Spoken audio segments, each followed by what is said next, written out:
Okay, so let's talk about World Cup selections. They're always tough, right? But what happens when a country makes choices that don't just raise a few eyebrows, but cause a complete and utter shockwave? Well, that's exactly what's going on with South Africa's T20 World Cup squad. They've made a series of decisions that have left fans, experts, and even legends of the game just scratching their heads. So let's break down how they got into this mess. And this is really the question at the heart of it all.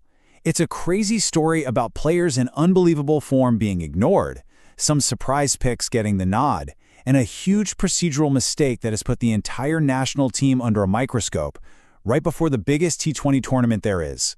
We're going to look at the players, the policies, and the massive gamble the selectors have just taken. And believe me, this isn't just a few angry fans on the internet. You know it's a serious problem when the biggest names in your country's history start speaking out. The reaction to this squad was instant, it was fierce, and it was led by one of the greatest bowlers to ever play the game. I mean, just let that sink in. This isn't some random pundit. This is Dale Steyn, a guy who knows a thing or two about fast bowling. He actually worked with the player he's talking about, Otniel Bartman, and he's not just questioning the decision. He's calling Bartman number one. That one tweet just lit a fire under this whole debate and gave a huge voice to what tons of people were already thinking. All right, so let's get into the specifics. Who are these players at the center of this whole firestorm? Who are these guys that Dale Steyn and so many others think should be on that plane? We'll start with the man himself, the bowler who decided to respond to being dropped in the most incredible way you can imagine. And this is where it gets kind of unbelievable. His performance after being told he wasn't good enough for the World Cup is what makes this so wild. Otniel Bartman didn't just mope around, he went on an absolute tear. He took 11 wickets in his next 3 games. That includes a hat-trick and an insane 5-wicket haul. With every single ball, he was basically making the national selectors look more and more foolish. And to add insult to injury, it wasn't just a professional snub, it felt personal. Bartman came out and said that nobody, not a single selector, not even the head coach, bothered to call him and explain why he was left out. He was just left completely in the dark. It just adds this layer of disrespect to what already seems like a totally baffling decision. Now, if you think the bowling situation was weird, just look at the batting. On one side, you have Ryan Rickleton. The guy is on fire. He's the leading run scorer in South Africa's main T20 league, the SA20. He's the only player in history to hit 200s in one season. And on the other side, Tony de Zorzi, the guy they picked instead of him. De Zorzi's been injured, he hasn't played a single game in the SA20, and he's only played 2 T20s for his country. I mean, the difference in form couldn't be more dramatic. So if the guys who are in red-hot form are out, who's in? Let's flip the coin and look at the surprise inclusions. The selectors have clearly gone for some bold, maybe even risky calls that they think are going to pay off, even if, on the surface, it doesn't make a whole lot of sense. Okay, so what's the logic with de Zorzi? Well, it seems to be a strategic bet.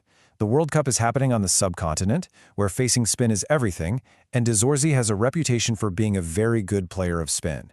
Even former greats like Vernon Philander are backing him, saying his technique, he has these low hands that help him get under the ball on slow pitches, is perfect for those conditions.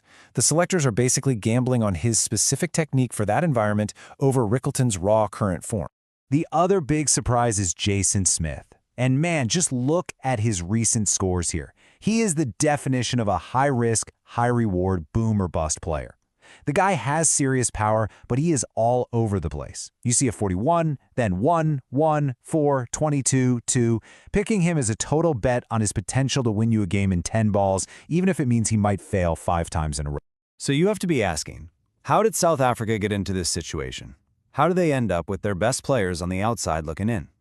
Well, the answer might have nothing to do with talent at all, and everything to do with a massive error in timing, a completely self-inflicted wound.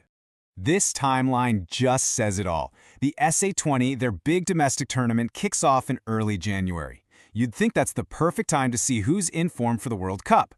But for some reason, the selectors decided to announce the squad to the public on January 2nd, barely after the tournament started. So for the rest of the month, as guys like Bartman and Rickleton were tearing it up, the selectors' hands were already tied. They'd shown their cards way too early. And here's the real kicker. This was totally avoidable. Yeah, the ICC needed the squad submitted, but they didn't have to be announced publicly. As you can see, other countries were smart about it. They sent their lists in privately, which gave them the freedom to make last-minute changes based on form, without all the public drama. South Africa chose to be transparent early, and it looks like it might have cost them their best possible team. Now, whenever there's a controversial selection in South African sports, there's another factor that always comes into the conversation. It's a really complex and sensitive topic, but it's essential context for understanding all the different pressures the selectors are dealing with. And that's South Africa's transformation policy. As the source material tells us, it was created to help correct the historical racial imbalances from the apartheid era. For the cricket team, it means they aim for a seasonal average of about 6 players of color in the starting 11, with at least 2 of them being Black African. Now, it's not a rigid quota for every single match, but it is a target they have to keep in mind over the course of a season. It's just another complex variable in a very difficult equation. So, when you put all of these pieces together, the shocking omissions, the surprise picks, the terrible timing, the policy considerations, you're left with one single conclusion. This isn't just a team selection. It's a huge, high-stakes gamble that is going to define South Africa's entire World Cup before a single ball is even bowled. And the fallout is already happening. The selectors are getting absolutely hammered by the media and the fans. Some of the players who were picked are now under a microscope and they're struggling. Meanwhile, the guys who were left out are playing with this incredible freedom and making the whole setup look silly. The biggest danger here is that the team's confidence could be shot before they even board the plane. Which leaves us with the ultimate question. Are these selectors going to look like geniuses who saw a very specific path to winning on the subcontinent? Or is this going to go down as a catastrophic, self-inflicted disaster that blew up a World Cup dream? We're only going to find out under the bright lights of the World Cup itself.